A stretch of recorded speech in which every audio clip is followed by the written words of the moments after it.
नमस्कार। आज हम दक्षिण भारत के एक ऐसे राजवंश की कहानी में उतर रहे हैं जो लगभग सोचिए 1500 साल तक चला, चोल राजवंश। हमारे पास जानकारी का स्रोत है विकिपीडिया और हमारा मकसद है ये समझना कि आखिर इस साम्राज्य की इतनी लंबी उम्र और गहरे असर का राज क्या था। है ना? हाँ, बिल्कुल। 1500 साल ये वाकई सोचने वाली बात है।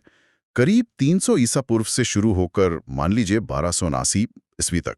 और इनका जो सबसे सुनहरा दौर था वो 9वीं से 13वीं सदी के बीच रहा, जब इनका दबदबा सिर्फ दक्षिण भारत तक ही नहीं था बल्कि समुद्र पार मतलब दक्षिण पूर्वी एशिया तक फैला हुआ था। ये अपने आप में असाधारण है। बिल्कुल, इनका जिक्र तो सम्राट अशोक के अभिलेखों में भी मिलता है ना? हाँ हाँ, मिलता है।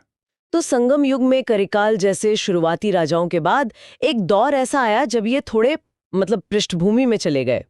फिर 9वीं सदी में जो कांची के शक्तिशाली पल्लव शासक थे, उनके अधीन थे विजयालय। उन्होंने चोल शक्ति को फिर से जिंदा किया। ये एक तरह से पुनर्जन्म जैसा था। सही कहा, एक तरह का पुनरुत्थान। और फिर देखिए, असली गेम चेंजर शायद थे राजराज प्रथम।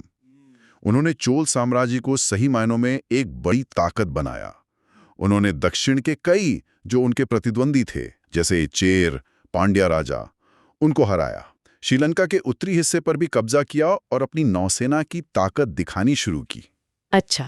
और हाँ, वो भव्य मंदिर, तंजौर का बृहदेश्वर मंदिर, वो सिर्फ पूजा की जगह नहीं थी, वो चोल शक्ति, उनकी कला, उसका प्रतीक था। सही कहा।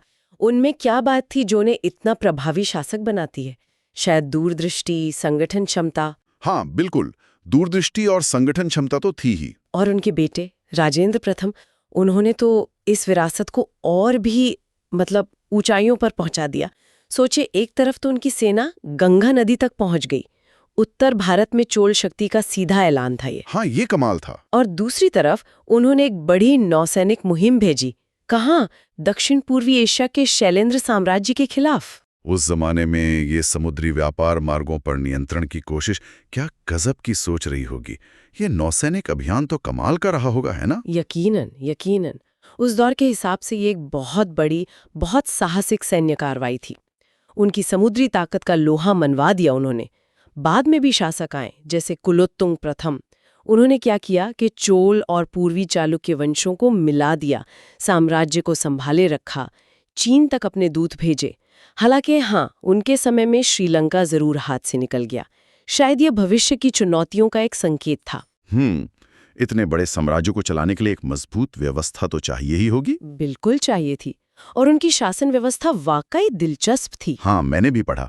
राज्य प्रांतों यानी मंडलम में बटा था, फिर वो जिलों यानी नाडु में, और फिर गांव मतलब कुर्रम या ग्राम। लेकिन सबसे अनोखी बात थी वो स्थानीय स्वशासन वाली। गांवों में उर और सभा नाम की अपनी पंचायतें होती थीं। ये कितनी लोकतांत्रिक थी असल में। देखिए, उत्तर मेरूर गांव के शिलालेख हमें इसका कुछ अंदाजा देते हैं कि ये सभा कैसे काम करती थी। सदस्यों का चुनाव होता था बाकायदा, उन्हें वारियम कहते थे। उनका कार्यकाल तय होता था 1 साल का, और वो टैक्स वसूलने से लेकर छोटे मोटे न्याय करने तक कई मामलों में काफी हद तक स्वतंत्र थे। अच्छा। लेकिन ऐसा भी नहीं कि सब कुछ खुला छोड़ दिया था।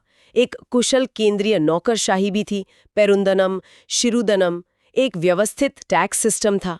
तो शायद यही संतुलन था, मतलब केंद्रीय नियंत्रण और स्थानीय स्वायत्ता का जो तालमेल था, शायद यही उनकी लंबी सफलता का एक बड़ा कारण रहा हो। और इसी स्थिर शासन ने शायद उस शानदार संस्कृति का आधार भी तैयार किया जिसके लिए चोल आज भी जाने जाते हैं। जैसे आपने कहा, राजराज प्रथम का बनवाया तंजौर का बृहदेश्वर मंदिर हो या राजेंद्र प्रथम का गंगेकोंड चोलोपुरम मंदिर, ये सिर्फ भव्य इमारतें नहीं थी, है ना? ये उस समय के सामाजिक, आर्थिक और यहाँ तक कि शिक्षा के भी केंद्र थे। बिल्कुल बिल्कुल, छोटे मोटे शहर जैसे थे अपने आप में ये मंदिर परिसर। और हाँ, उनकी कांस्य मूर्तियां, खासकर वो नटराज की नृत्य करती शिव प्रतिमा, वो तो दुनिया भर में मशहूर हैं। हाँ, वो तो है ही। और सिर्फ मूर्तिकला ही नहीं, ये तमिल साहित्य का भी स्वर्ण युग माना जाता है। कंबन की रामायण जैसी महान रचनाएं इसी दौर में लिखी गईं। तिरुक्तक्कदेव का जीवक चिंतामणि, जयंगोंडार का कलिंगत्तुपर्णी, कई नाम हैं। अच्छा। शासक ज्यादातर शैव थे, लेकिन दूसरे धर्मों के प्रति भी सहिष्णुता दिखाई देती है। ये मंदिर वाकई कला, शिक्षा, समुदाय सबका संगम थे। लेकिन फिर हर कहानी का अंत होता है। कुलोत्तुंग प्रथम के बाद क्या हुआ? धीरे धीरे साम्राज्य की पकड़ कमजोर होने लगी। हाँ, ऐसा ही लगता है। बाद के शासक उतने मजबूत शायद नहीं रहे।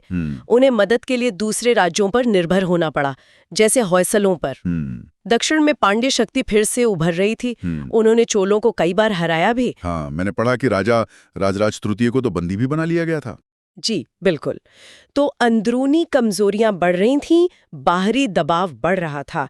लगातार युद्धों ने भी शायद साम्राज्य को अंदर से खोखला कर दिया था। जो अंतिम शासक थे, राजेंद्र तृतीय, उनके समय तक पांड्यों ने उन्हें निर्णायक रूप से हरा दिया।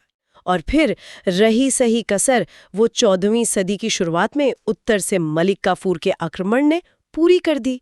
चोल शक्ति का अंत हो गया। तो इस पूरी चर्चा से क्या समझे, मतलब क्या मुख्य बातें हैं?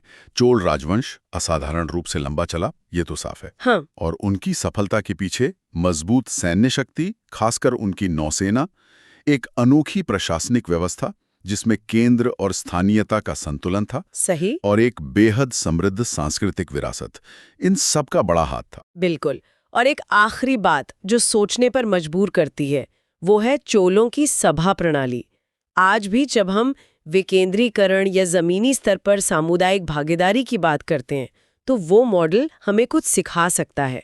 साथ ही ये सवाल भी मन में आता है कि आखिर कौन से तत्व किसी व्यवस्था को सदियों तक टिकाए रखते हैं और किन वजहों से महान साम्राज्य भी आखिर ढह जाते हैं। ये वाकई सोचने वाली बात है।